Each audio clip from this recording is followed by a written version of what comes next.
Naheed can help us wonder, because your pick kind of dives right into this one. Who's down for you? It sure does dive right into it. And, Robin, I got to live here. And Clown Show is a great description of everything that's going on. But we're going to talk a lot about this between now and May. Let me just tell you, never, ever, ever underestimate the Alberta NDP's ability to snatch defeat from the jaws of victory. It won't be enough to just exist, I don't think. So actually, my down could also be up, because my down is women, LGBTQ people, Black and Indigenous people, people of color, Muslims, Jewish people, and Catholics.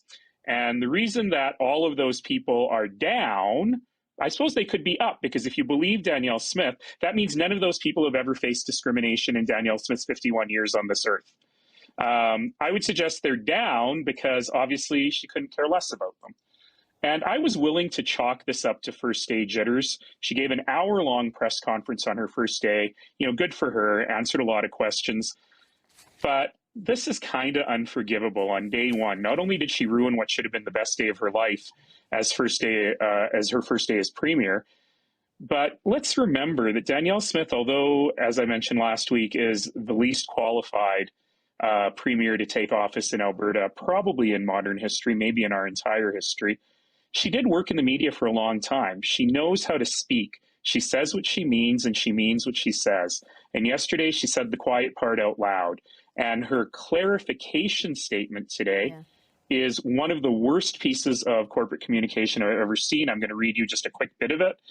I want to be clear that I did not intend to trivialize in any way the discrimination faced by minority communities and other persecuted groups, both here in Canada or around the world. So what her statement didn't include was, I'm sorry.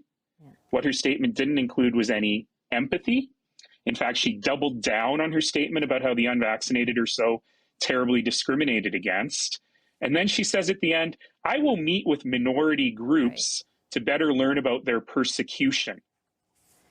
Is she 2 years old? She's my age. We went to university together. If she doesn't know we grew up when residential schools were still in place, if she doesn't know that apartheid existed in her lifetime, if she doesn't know what's going on in Iran right now today, and she needs to meet with minority groups, I mean, her entire statement sets up an us and them, that I am this and you are that, which is not leadership, and in my mind, was not just a misstep on day one, but could be a devastating misstep for her entire reign as premier. I just want to get one last word into Shannon. We've got about 30 seconds left. My apologies.